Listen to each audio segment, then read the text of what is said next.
సహనమే మన సంస్కృతి అని అంటారు. అలాంటి ఓర్పు యొక్క గొప్పతనం గురించి భాగవతం ఏం చెప్తుంది? ఓర్పు, దీనికే ఇంకొక పేరు క్షమ. క్షమయ్య కవచము అంటుంది భాగవతం. ఓర్పు అని కవచము అని అంటే ఏంటమ్మా? ఏదైనా బాణం గనక ఒంటికి తగిలితే అది శరీరంలో గుచ్చుకోకుండా పైన ఉండేటువంటి ఒక రక్షణ. ఇనప తొడుగు, దానిని కవచము అని అంటాం. ఓర్పు మనకి కవచం లాంటిదట. కార్తవీర్యార్జునుణ్ణి చంపిన తరువాత పరశురాముడు తన తండ్రి గారు జమదగ్ని దగ్గరికి వచ్చి, నాన్న, మనల్ని అవమానించినటువంటి ఆ కార్తవీర్యార్జునుడిని చంపొచ్చాను నాన్న, మొత్తం వాడి బలగాన్నంతా నాశనం చేశాను నాన్న అని తన గొప్పతనాన్ని ప్రదర్శిస్తూ తాను చేసినటువంటి ఆ రక్త ప్రవాహాలని గురించి చెప్తూ ఉంటే, ఓర్పు కావాలరా, వాడేదో అపకారం చేశాడని చెప్పి ఆ మొత్తం ఆ రాజవంశాలని ఇంత సర్వనాశనం చేయటం నీకు భావ్యమా? పెద్దవాళ్ళు చెప్పారు నాయన, ఓర్పు కంటే గొప్పది ఇంకొకటి లేదన్నారు అని తండ్రి గారు చెబుతూ ఉంటే, అప్పటికి తను చేసింది ఎంత తప్పో పరశురాముడికి తెలిసి వచ్చి తాను చేసిన తప్పుకి ప్రాయశ్చిత్తంగా తపస్సు చేసుకోవటానికి వెళ్ళిపోయాడు. ఓర్పు గొప్పతనాన్ని భాగవతం అక్కడ చెప్పింది. ఇంకో చోట కూడా చెప్పింది. ఇంద్రుడు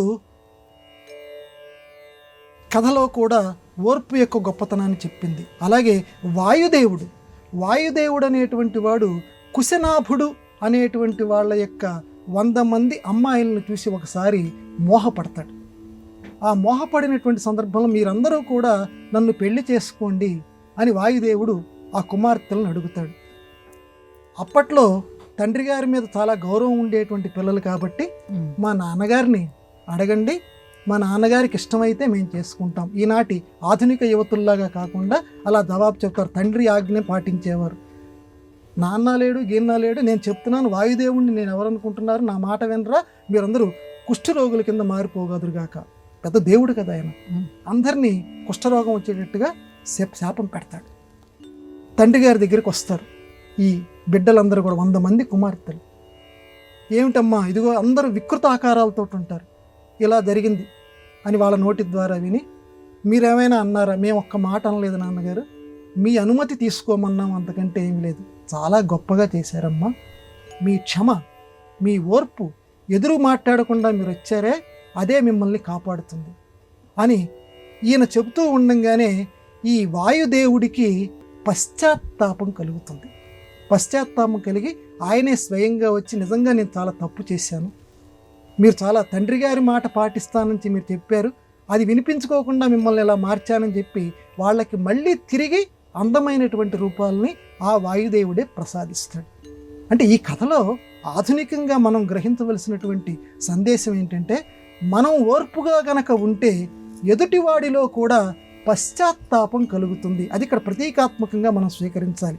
కాబట్టి మనం ఎంత ఓర్పుగా మనం ఉంటే, మనకు అపకారం చేసి నిజమే కదా, వాళ్ళకి మనం అనవసరంగా ఒక మాట అన్నాం కదా, వాడికి మనం ద్రోహం చేశాం కదా, వాడు చూడు ఒక్క మాట కూడా మనం అనలేదు, మనం ఇన్నన్నా కూడా వాడు చూడు ఒక్క ద్రోహం కూడా మనకి చేయలేదు అనేటువంటి పశ్చాత్తాపం ఎదుటివాడిలో కలుగుతుంది. ఓర్పు అంత గొప్పది. శాంతము సముద్రము కన్నా చిన్నది. అంటే సముద్రం మొత్తం ఎంత విశాలంగా ఉన్నా అది శాంతానికి ఏమాత్రం సరిపోదు. ఓర్పు కూడా అటువంటిదే. కాబట్టి ప్రతి వాళ్ళం కూడా ఓర్పుని కలిగి ఉండాలి. ఇది ప్రాచీన గ్రంథమైనటువంటి భాగవతం ఆధునిక సమాజానికి కూడా నేర్పుతోంది. అందువల్ల ఓర్పు కలిగి ఉండండి. ఇది కొన్ని విషయాల్లో, అంటే అన్ని విషయాల్లో ఓర్పు అని కాదు, చాలా విషయాల్లో మీకు మనశ్శాంతిని కూడా తెచ్చిపెడుతుంది. ఎదుటివాడు తిట్టాడా, తిట్టని, ఎందుకు వాడి వైపు నుంచి ఆలోచించు, ఏ పరిస్థితుల్లో తిడుతున్నాడో, పోనీలే మంచిదే కదా, వాడు మన నాన్నే కదా, నా భార్యే కదా, నా భర్తే కదా, నా అన్నయ్యే కదా.